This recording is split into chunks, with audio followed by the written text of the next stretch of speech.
Welcome to Virtual Coffee with Dawn Rickabaugh, the Note Queen, where we talk about owner financing and notes. Financial solutions, one mom and pop to another.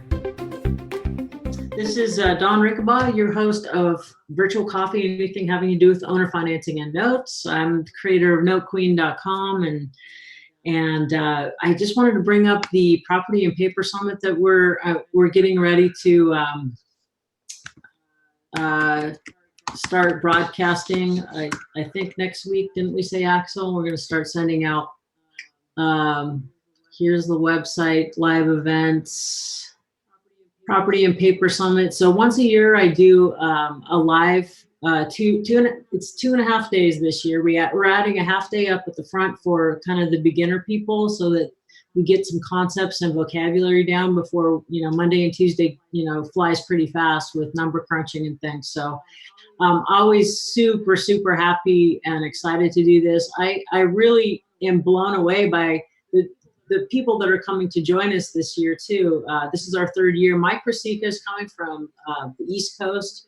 He's going to be phenomenal, talking about non-performing notes, I think mainly seconds, non-performing seconds behind performing firsts. He's doing phenomenally well with that. Institutional paper. Gordon Moss is going to be coming. That was a total surprise, so that's really fun. This guy is a phenomenal educator and has been in the business for a long time. He's the real deal. So he's coming.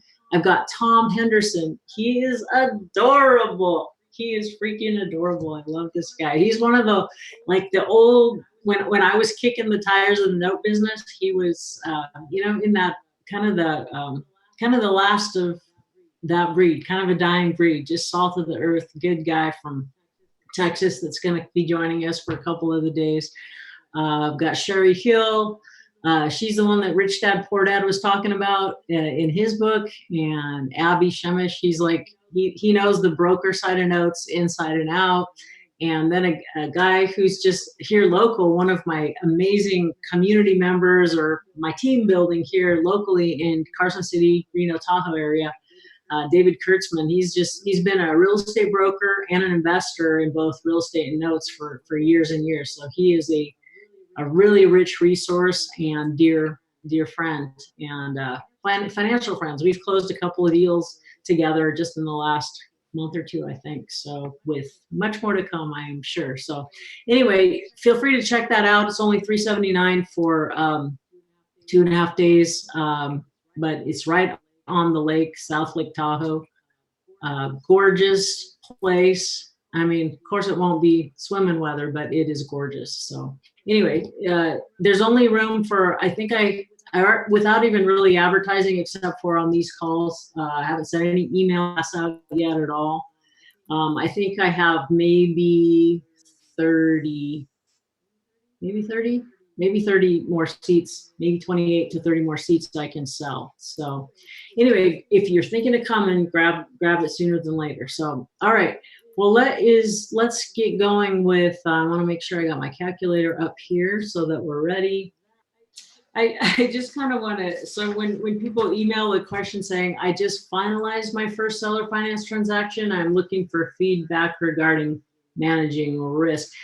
This is a great question. I think a really great question before you put the ink on the paper, kind of not afterward, but better late than never. But that's the whole part of this. The note business is so integral. Understanding the discounted market for notes. If you understand that, you can put so many more deals together. And if you don't understand the secondary market for notes and how that works, then you're really flying blind on stuff. And so one of the early things that I did, when I quit my nursing job back in 2004, Jesus pushed me right off the cliff there in this really super vivid dream. And next day I quit my job. Yikes, I don't know if I do that again. I wouldn't be that brave. But anyway, one of the things I noticed is that people needed sort of underwriting, like owner carry people, just mom and pops, even if they have like title companies, escrow companies, realtors, even attorneys on their team, unless those people actually understood the note business, they weren't doing them a favor. So that's why I started having a little bit of a consulting. I don't do a ton of it, but I do a little bit of consulting for people when they want a little one-on-one. And you can get almost all you need to know in under an hour usually to really set you on your way. But that's why you need to before you ink the note, especially if you're going to carry paper on property you already own, you really should talk to someone about the note business so that you're not set up for a nasty surprise if there's a default, or if you ever need to sell the note, or your heirs and ever need to sell the note.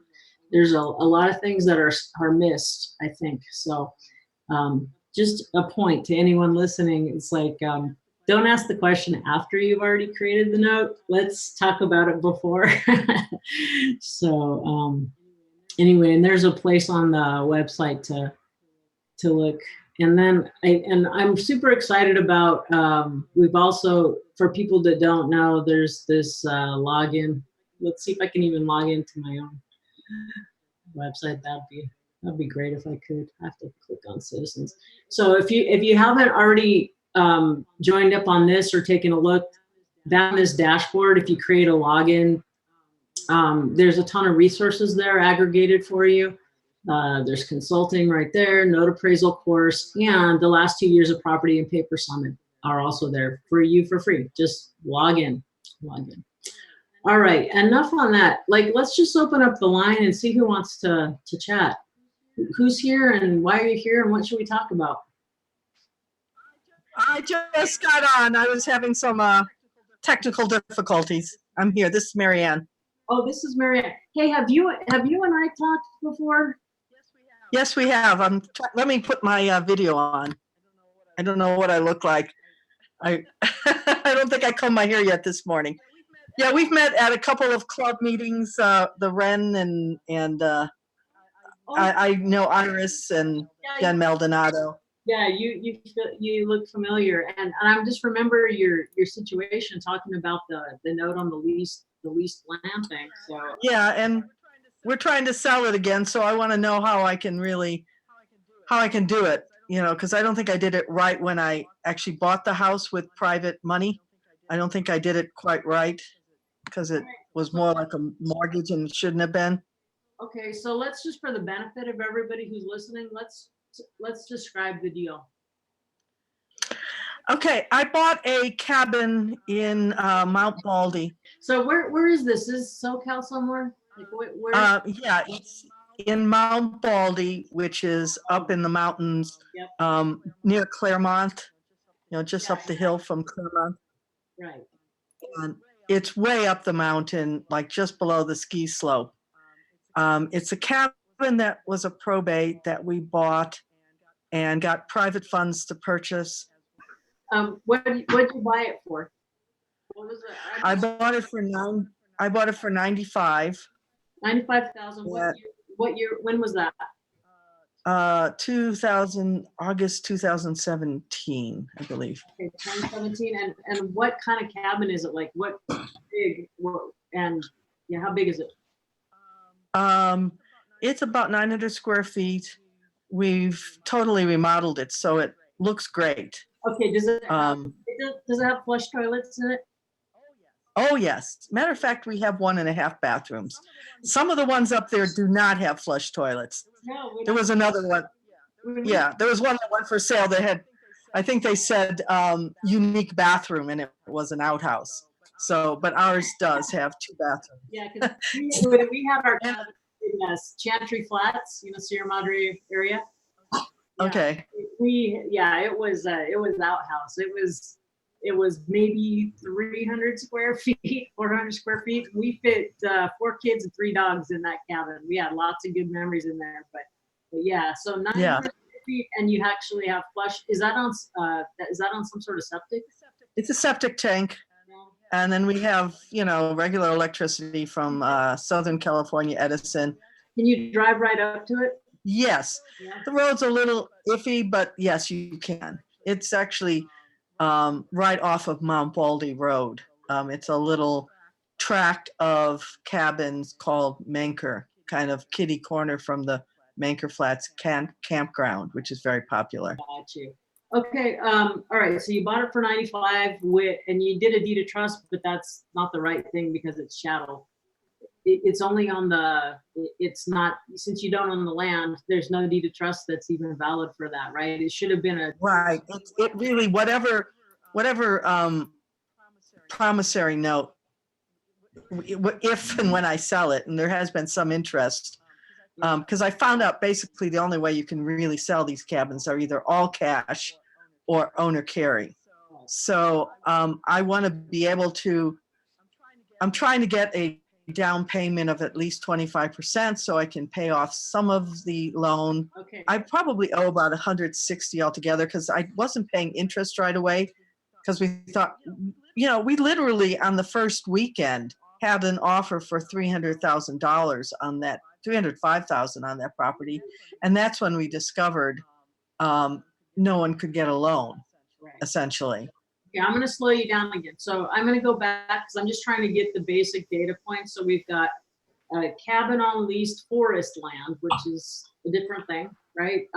You bought it for 95,000. Did you borrow 100% of the acquisition? Did you borrow 95? Yes, I did. It was sort of early in my, I think it's actually my second acquisition. It's when I started doing real estate, I guess, professionally. So just for kicks and giggles, so we get used to the calculator. So you borrowed 95,000. That goes in PV, present value, or loan amount here. What was your interest rate on it? 10%. 10%. And is it interest only? Interest only. And I am paying I have been paying interest, I think, the last year, but I didn't pay in the first year. And actually, I think the initial loan from the guy who did the first actually gave me 106 altogether because it was some of the closing costs and some of the, the beginning of the rehab fund. So the first loan was 106. Oh, 106. Okay, so I believe so.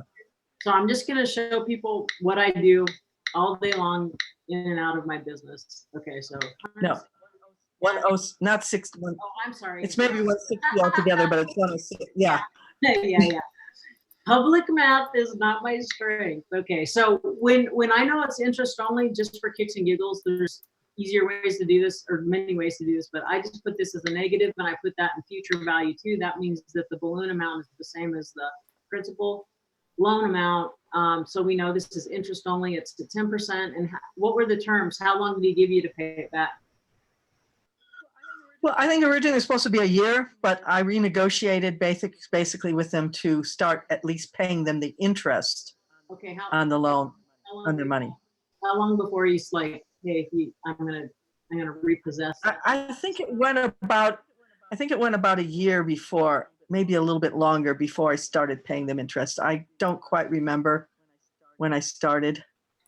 All right, well, let's just put this in. So we know your payment's about 883.33. Yes, I think it is. All right, very close to that. 833.33. So that was acquisition, closing costs, and start of rehab. Then what happened? Then what? You got another loan, you said? Yeah, I had right now. I think it's because I rolled in. Basically, I rolled in the interest from the second. So I believe I owe her 40,000, and I'm paying 10% interest on that. Okay, so then you borrowed another 40. Yeah. Okay, so then you borrowed 40, and that's interest only too? Yeah. So and I've been paying her a monthly on that. 10, and what, 12 months, 24 months? How long she give you? Well, again, it's sort of right now it's open-ended because again, we renegotiate. So let's be clear that these are probably just like really close friends, family members, somebody you know really well. They're people I've known. I mean, they're other investors, but I've known them through basically the Invest Club, Iris's Invest Club. We were all in the challenge together. Oh, that's great. They're Iris. And the person with the first had already lent me money on my first project. That 106 was what he got back from that one, and he reinvested in this one, essentially, because the first one went well. Right. So yeah, so it's good to have financial friends. Most people wouldn't, your average arm's length investor probably wouldn't have done this deal, especially if they knew, if they understood that it really wasn't secured by the land. I don't know, perhaps Yeah. this would be like an eyebrow raiser just for, the purposes of, teaching or how I would think about it. I'd be like, yeah, yeah, Me too. I think if I tried to get another type of loan for it and they'd raise their eyebrows, I would not have bought it, because it seemed like a great deal in terms of price, and it was a lot of work to be done to it. I mean, we half rebuilt the cabin and did a great job on it, but if I'd realized I couldn't really get a loan on it, I would have realized somebody else couldn't get a loan on it. yeah, So that was the issue.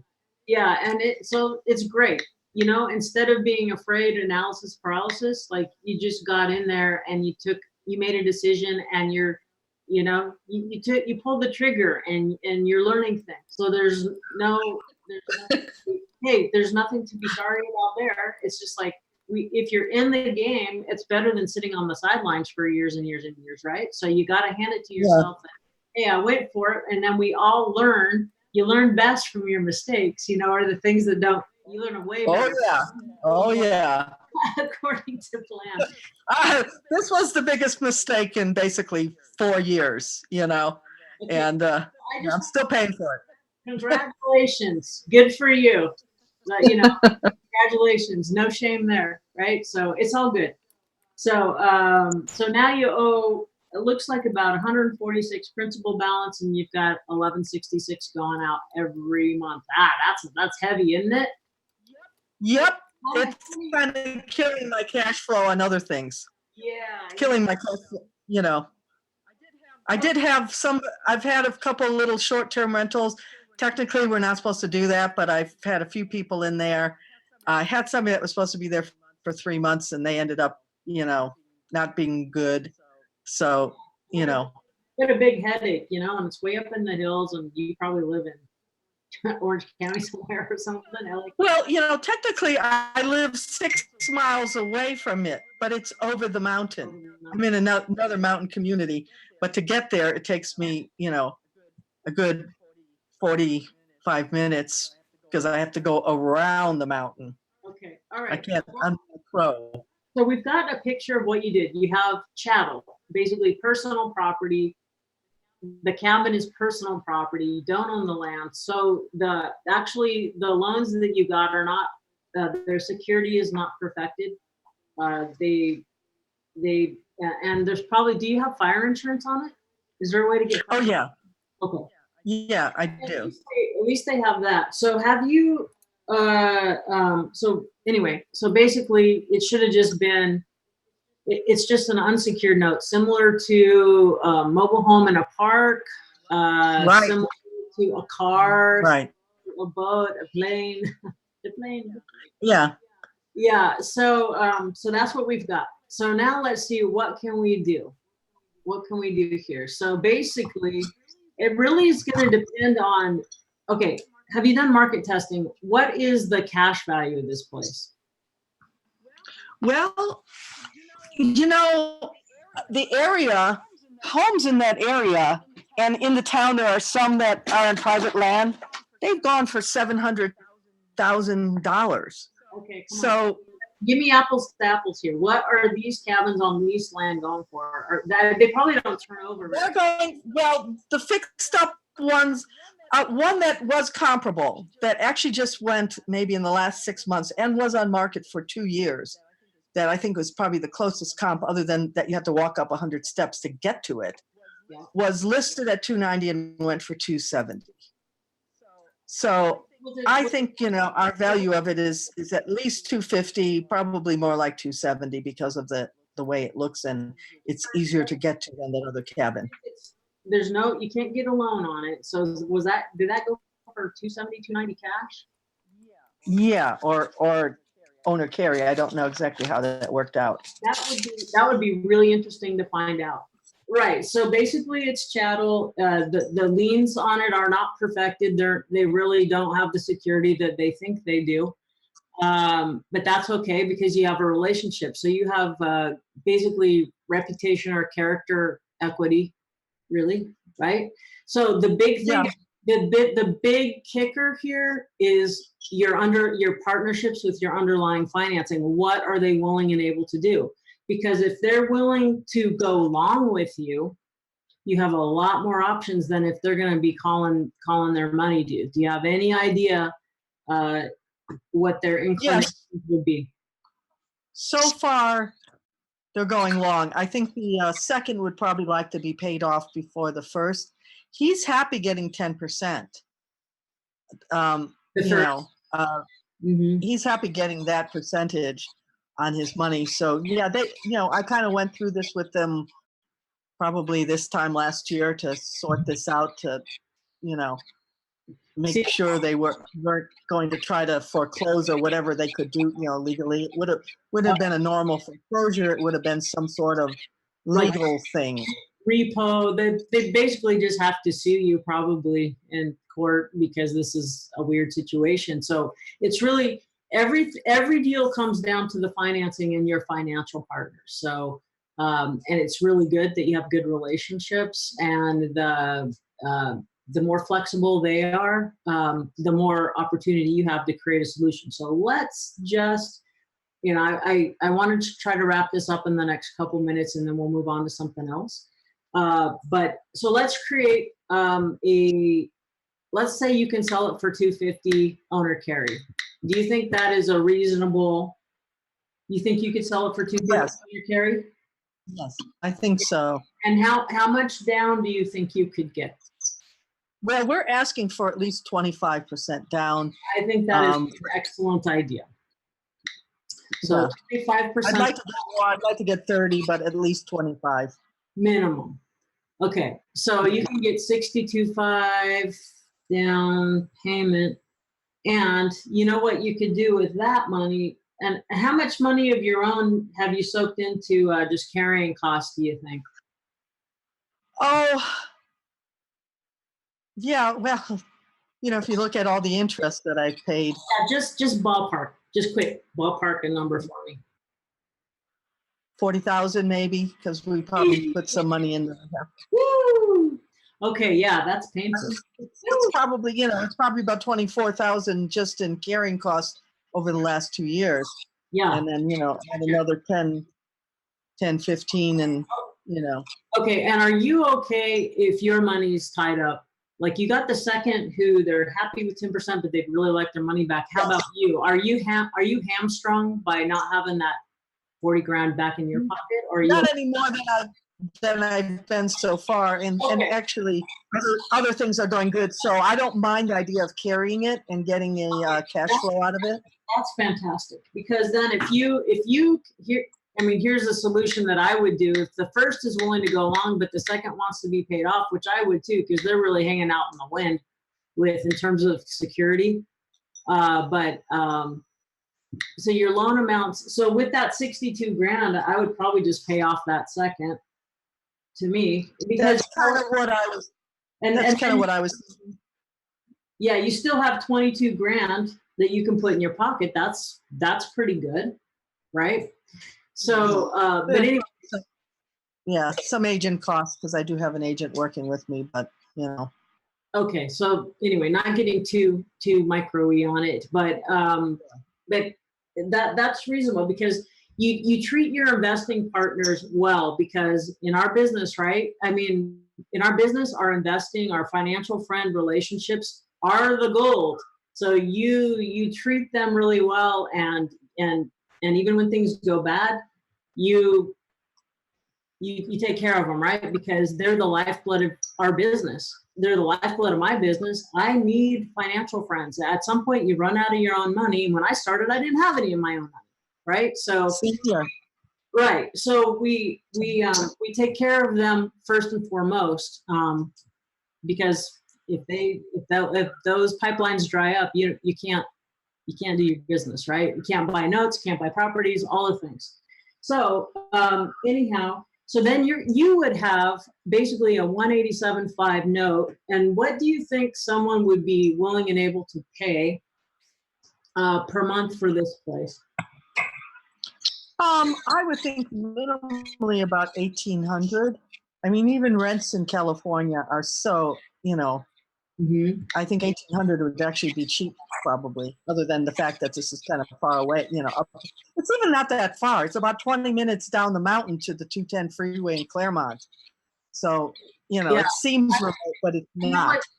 This is perfect for somebody. I know people who would die to have this, right? There's somebody who would just die to have this, right? So I'm just putting in numbers. 187.5, if you took 25% down, that's 62.5 down, and then you carried and wrapped the existing 106,000, right? So then you're down to, you only have instead of 1166, you only have an underlying of 833.33, but that's interest only. We'd ideally like to be amortizing that off, right? At some point. Yeah. And what my idea was with the rest of the first is if I got this sold and got the note going and had an income of 18,000, I actually have quite a bit of equity on my own personal property. But, I don't have regular W-2 income, so getting a bank loan is always tricky. Yeah. But if I could say I'm getting 1,800 on this and getting that 120 or, whatever I owe him with the interest, or the 106 out of my own property, and it only cost me 900, I can, I've got the 1,800, I'm still almost $1,000 ahead. I almost wonder if you can get, if you're, I really don't like, you're talking about your primary residence? Yeah. I really hate for people to encumber their primary residence. It's, I don't like that idea in general for people. But the reality is you could get, even if it's private money, you could probably get 6 or 7% on your primary instead of the 10 that you're paying, right? Oh, you mean on my primary? Yeah, on my primary, I probably could get, and if I was able to get a traditional bank loan, it may be under 5. Yeah, but even private money, you could probably get, I don't know, 6 to 8% is what I'm guessing. So it's cheaper than the 10%. Just saying you have an option for that, even though I don't really care for that idea, because it's good not to I don't like leverage on my primary residence. I really don't. I'll have leverage on note investments. I'll have leverage on other real estate holdings, but I don't like leverage on my primary residence because, excuse my language, but shit hits the fan, things change, and you never want to be at risk that you can get kicked out of your house. I like knowing that. Yeah. Just me personally. That's my only. Right? No, I have never refied this. I think I just refied this house once when when I could get 50% discount on the interest rate. So I really, on my primary, it's probably worth $235 because it's also out in the country, so it's not super high, but I only owe about $30,000 on it. So, it's still pretty low. Okay. It is very low. So I'm going to pay it off. So, okay. So if you guys can see the calculator, we got a loan amount of 187.5 according to our projection. They can afford $1,800 a month. I'm just going to plug in 8% interest because I think that is a fair rate for that kind of collateral. I don't know if the buyer who has 62.5 to put down would accept 8%. That's a negotiation thing, but I'm just going to put it in. So then when I solve and fully amortize it, so when I solve for term N, which is how many months, it's really close to 15 years, right? So I'm just going to make a clean 15-year note here. And either I adjust the interest rate. Nah, that's not fun. That's just awkward.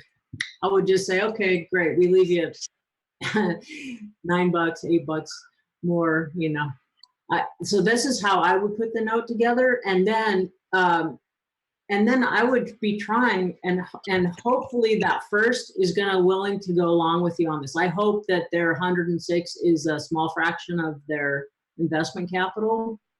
But so here's what I would do. Yeah. Okay, so I would, number one, pay off the second, and then I would take this cash flow, and you've got this guy, at 106. I would give it all to him. He's at 10%. Let's see how long before he's paid off. Good. He's paid off in less than 7 years. That's awesome. And then what does Marianne have then? Marianne has, so let's just say that's 80. I have 8 years. So minus 180. So you're going to have 98 payments of 1791. So now you're starting to have money come back to you. You've got another 175,000 coming to you. So you can take care of your investors, and then you can still like more than come out ahead on this, right? Okay. Does that make Yeah, it does. so no one's going to buy this note. So that's off the table. No one's going to do that. Right? So you have to figure out, how do I do owner carry and go long on it? So if you can get patient money, even if you keep it at the 10%, which I think is better than encumbering your property at your primary residence, I would just suck it up and pay the 10%. If he's willing to ride it, that he deserves his 10%, right? But look, over time, you're going to do just fine on this. You're going to do more than just fine. So here's how you make lemonade out of a lemon, right? So like, congrats. This is really respectable. If you take, oh, this is my biggest mistake, my biggest headache, right? Yep. I mean, this is fantastic to me. So quick question on terms of, how do I write up this note? Is it then called an unsecured note? It's secured by just the cabin. I don't know how actually, I can't even remember how ownership is held. Like when we had our cabin, I think it was just a piece of paper in the Forest Service that said, yeah, we owned it. I don't think we had a little title like you do with a mobile home. I don't think we had. We must have had something. I just don't remember what it was. Yeah, but I think it's just a leasehold. But it doesn't really, no, because the leasehold's just on the land part. You do own the cabin. Yeah. And the person who buys it from you is going to own the cabin subject to the loan. And you should probably check out if there's a default. So take no less than 25% down. No less than 25% down. I think that's a really good idea. And then check out, you should just know if they default anyway, what's the repossession process look like? So that's a good thing to just know, right? Okay. But this is how I would handle this. Yeah, I might talk to Andy Teasley, Andy Teasley does a lot of notes on mobile homes. So yeah, I think I've heard that name before. Ask him. This is super awesome. Thank you for this exercise. Did that help? Did that help just talking through it a little bit? And yeah, congratulations, man. Good job. Thank you. I will do that. All right. Thank you, Don. And great seeing you again. Okay, Axel, do we have any questions that came in or anything regarding this particular scenario before we kind of move on to maybe another topic for the last? Not this particular topic. I do have Adina on the line. What's that? I have Adina on the line. Adina? Okay, great. Let's bring her on. Hi. Here. Hi. Adina, where are you from? Originally, I'm from Romania. Romania. Okay, and now I live in Seattle. These days, I live in Seattle. Okay, fantastic. And is the property that you did owner carry on, is that also up there in Seattle? No, it's in Dayton, Ohio. Okay. How did you end up with that? I just purchased 3 properties a while ago. How did you purchase them? I mean, where they So are. I found a wholesaler through a reference, and because the Seattle market is very high, I wanted to have rentals for cash flow, Mhm, and mhm. that exercise turned to be a very good life lesson for me and expensive life lesson. And I ended up two of the properties and doing a note on the third property. So you bought 3, then you resold 2 at a loss. Sounds like. Correct. And then the third one okay, so let's talk about the third one. How much did you buy it for? I bought it for 35. I sold it for 17. Note is for 16. Wait. You bought it for 35,000 and you did Correct. owner carry for 17,000? Yes. Okay. Ouch. But Right. it's better than nothing. Did you sell it to a homeowner or to another investor? I sold it to the tenant that was already in that house for more than 2 years now. Okay, what was the rent payment? 600. And they paid on time every month? Almost. So overall, yes, there were a few months, but a while ago, more than a year ago, when she was not able to pay on time, but she was able to make it up. Oh, she caught up? Yeah. Oh, that's excellent. Okay, so basically they're in there. So we know she can afford 600 a month, right? Yeah. So Go ahead. I want to ask my question. So let's go through the terms because I see that you're going there, but this is not my question. Okay. So I did a completely plain vanilla note, 1,000 down payment, no interest, and she continues to pay 600 per month until the debt is paid. Okay. So I'm going to put this up on my screen here. So the note is 16. So I'm going to put this in. She pays 600 a month, and then taxes and insurance she pays on the side.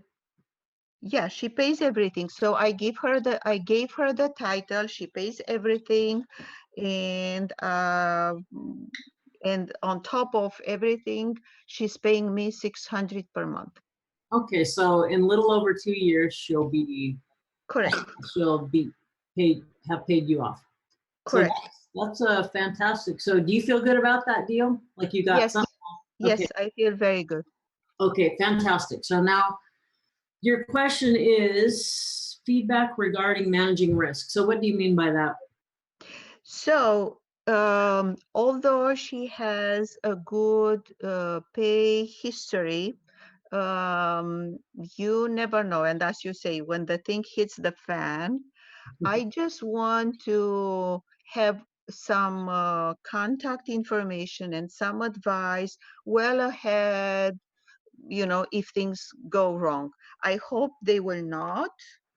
She really wants the place, but as I said, you never know. So I want to do my homework now rather than being stressed out, if the case will be. It's just insurance, managing risk. Yeah, I'm just gonna, for kicks and giggles. I mean, this should be instructive to people going, yes, there is a way to get very small down payment, 0% financing. This Adina gave it to her tenants, so that is great. I'm just wondering what I'd pay for this note. Maybe I'd pay 8,000 for that note, but it's going to be paid off in so little time. But anyway, the first thing anytime that you're carrying paper with the owner carry and you're not sure if you'll have legal action or not, I like having it serviced by a neutral third party, a licensor. Okay. Yeah, I heard about those. Yes. Okay, so that's the first thing that I would do. And actually, I've never had to foreclose in Ohio. I haven't personally gone through. I don't know if anyone else on the call has had to deal with Ohio foreclosures or something like that. But it basically, if you're, what was the note, and is it deed of trust or mortgage in Ohio? Is mortgage. I have the mortgage. Okay, so besides having a servicer, so was the note and mortgage put together by an attorney and a title company? Was it done? Yes, of course. Yeah. Fantastic. Yeah, So and that's great. there was a very clear discussion at closing time that the buyer is aware that this is serious, and she's going to be foreclosed, and Okay. things It are very clear. sounds like to me that you did a great job here. So you've done it. The paperwork should be solid. So if you have to hire an attorney to start foreclosure, I had to hire one in Pennsylvania just recently. Okay. So if you have to hire an attorney, your paperwork's going to be clean. And if you have a third party servicer, that's going to be clean. So that's all to me I can think of. Okay. Now, look, once she gets, I'm going to recreate this note here, 16,000. What did we say it was? Oh yeah, 0%. Okay. I mean, really with 0%, one of the nice things is, at least you got it sold, right? So you get some money back and she gets a house. But even after 1 year, she's only going to owe you 8,800. So even if she had to sell it, she'll have equity because of the amortization is so quick on 0% note. So her motivation to keep going is super, super high. And even if she got into trouble, she could probably sell and get a little bit of her equity back out, don't you think, or no? Oh yeah. So I don't know her too much. I didn't talk with her too much, but I know her well enough to have a strong feel that she will do her best to pay the note and stay in that place because she likes the place. And I actually heard from my real estate agent that she mentioned that she wants to pay the note faster.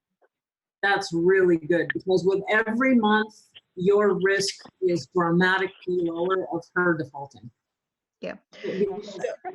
So thank you very much. So where should I find some good names for some servicer? This is just a start, basically for some larger ones, like this is only a Texas company. And a lot of times you can find local, just small mom and pop state by state licensed people. Okay.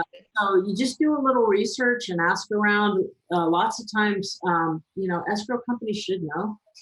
All right. Some of these things, a lot of times, little title companies have note servicing departments and things like that. Okay. Thank you very much. So yeah. Well, Adina, that's exactly what I was looking for. Thanks a lot. I'm so happy. I appreciate you coming on the call and providing this for us to chew on. So that's awesome. Oh yeah. There are a ton of background stories, but that's exactly you really answered my question. Thank you very much. I'm so glad. Thank you. Okay, guys, we have 8 minutes left. Is there any questions or deals that we want to talk about? Jim, can you talk? Yes, I can. Can you hear me? Hi. Hi, Jim. Oh. How are you? I'm doing well. How are you? I'm great. It's a hat day for me. Well, not for you, but it's a hat day for me. Don, I know you're running out of time, so I have a question for you. Okay. About 14 years ago, we bought a piece of real estate home, and we've rented it since in Arizona. The current fair market value is $300,000. $300,000. We owe roughly $140,000 on it. What's the terms of the underlying? 4 1/4, 30 years. Nice. I think we're about 8 years in. Nice. Okay. As sellers, we are thinking about taking our home and selling it in the retail and offering owner carryback. Okay, what's your reason for doing that? Just out of curiosity. Payments, receiving monthly payments, Okay. supplement or retirement. Or investment, and instead of rent, you would like to have a note. Correct. Okay, what are you getting in rent? Our current rent is $16.75. Okay, and then after expenses and what's your monthly debt service on it? About $900, and that's PITI. Oh, that's great. So that's so you put a little aside for reserves, ostensibly. Like, I mean, if I was thinking about it, 1675, I would go times 65%. That's probably too squishy. But even if you put 35 away, 35% of your gross, you still have a couple hundred cash flow on it, minimum, So, right? yeah. Okay, so now so someone can afford 1675. What's T&I on it? Taxes and insurance. Roughly 250. 250. Roughly. And do you think people can afford that? Could they afford like a $1,900 payment on this, or would rich people? My thoughts are somewhere between $2 and $2,150. Okay. So 2150 is what they can afford. Is this where you want to go before I assume what you want to discuss? By want to go, do you mean live there or what? Yeah, no, I just mean, sometimes I assume like I'm just taking charge of a situation and I don't know your actual question. Fine. You're doing fine. Okay. So basically we know that for P&I, principal and interest, they can afford $1,900 if they can afford $2,150 overall for PITI. So that makes sense? All right. So, and if you were going to sell it for cash or cash to new loan, what would it go for? Would it go for the 300 or a little less, or?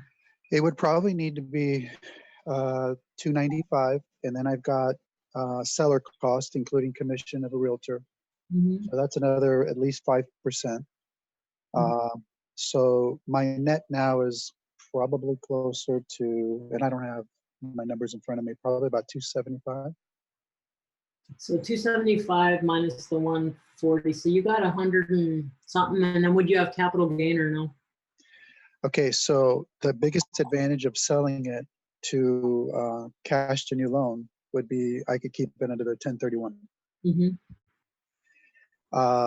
So I have to balance that against receiving monthly cash flow over time and paying capital gain on that. Mm-hmm. And that's where I'm at right now. Where do you live? I'm in California. Do you visit Arizona often? My daughter lives there, so yes. Oh, okay, fantastic. Yeah. So I guess it comes down to, so have you already run the numbers on this? If it's 295 cash, you could probably sell it if you didn't want to carry. I don't know. I'll bet you could sell it for 310. I believe so too. Right, and then get a minimum of what down? What are you comfortable with? At least 10%. No less. That is the minimum, right? Absolute minimum. So then we know 90% of that's going to be in a loan. And if they can put 10% down, what do you think someone would be willing to pay? We know you're paying 4.25%, so it should be more than that, right? So, but what do you think someone who could put 10% down would agree to? Let's just make up something. 8.5. That might be a little high. Tell me what's more realistic. Because based on what they can afford, there's no solution. I'm going to go down to 6 and see if there's a solution. Okay. Okay, good. I would guess, it's the affordability thing that you have to, so in exchange for, you can't get this if you're going to get this. If you're going to get your price, you're not going to get a super high interest rate, but you're getting a premium on the price, right? So still okay, right? So 265 is close to 240. What is that? It's 22-year loan, 23 or something like that. Mm-hmm.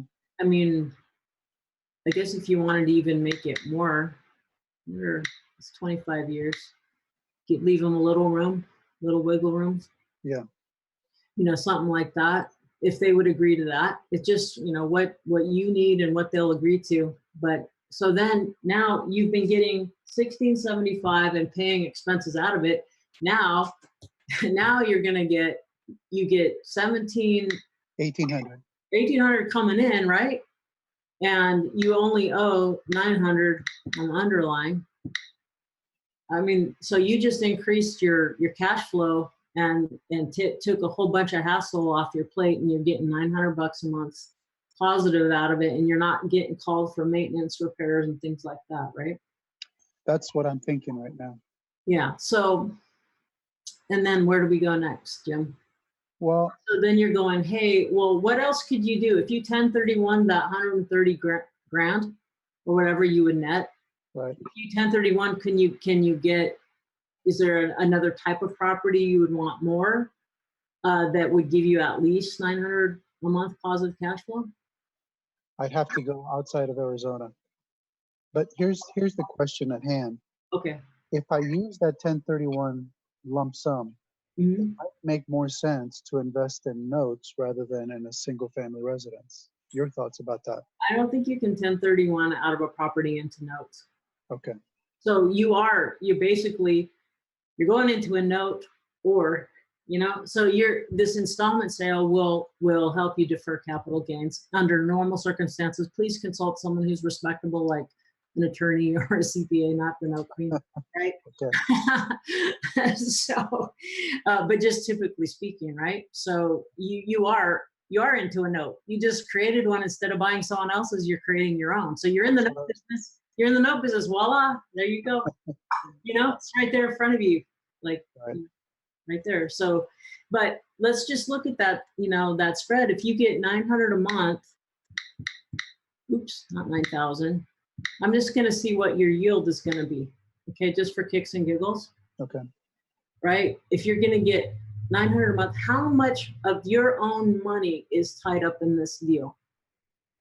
Your cash. How much cash do you have tied up in this deal? I would say over the last 14 years, including expenses to renovate or repair and down payment, I put us at $50,000. How much? 50,000. 50,000? That's it. Freaking kidding me? Why would you buy somebody else's note when you could get 21% return on your investment on a property you already know and are comfortable taking back if you had to? You're not going to get, it's tough to get 21% on a first position performing note. I'm going to tell you. This, you're going to slam, what you're doing phenomenal. That is phenomenal. 21%. Anyone else want 21%? We heard that with Marianne's deal, they're getting 10% on basically chattel loan. You're getting 20%, 21%, right? Can you see how juicy that could be if it fits in with your overall picture? No, I agree. It does. So the risk you're gonna have is, what if they call the loan due, and you have to have contingencies and who's doing what? If they call the loan, who's doing what? So that's just a sort of disclosure you need to make, and decisions that need to be chatted with, with your buyer. I'm not even sure how to begin that conversation. So. Well, a realtor should know how to do this. There's actual in the realtor forms. There's disclosures on their seller financing disclosure, at least in the California paperwork, and I think in the Nevada paperwork. Although I'm not a realtor, I gave up my broker's license. That I'm just only an investor. So, but there's already paperwork in there for these types of disclosures. Generally, most brokerages will know what you're talking about. Okay. Unless they're a big franchise that says, no, we don't let our agents do anything owner financing, especially not subject to a wraps. So you just have to see what they will do. But it's a 1 or 2 page form generally. Okay. Yeah. So fantastic, Jim. That was a fantastic. Wow. We've had a really great day of did that help a little bit? Yes, it did. It did. Thank you, Dawn. Okay. Well, thank you. And once again, you know what? go out there and create financial solutions, one mom and pop to another. And I hope to catch you around the kingdom, either next time on our call or at the Property and Paper Summit if you are so motivated to come. Thank you so much. I appreciate you more than you know. Take care. Bye-bye. You've been listening to Virtual Coffee with Dawn Rickabaugh. For more, please visit notequeen.com.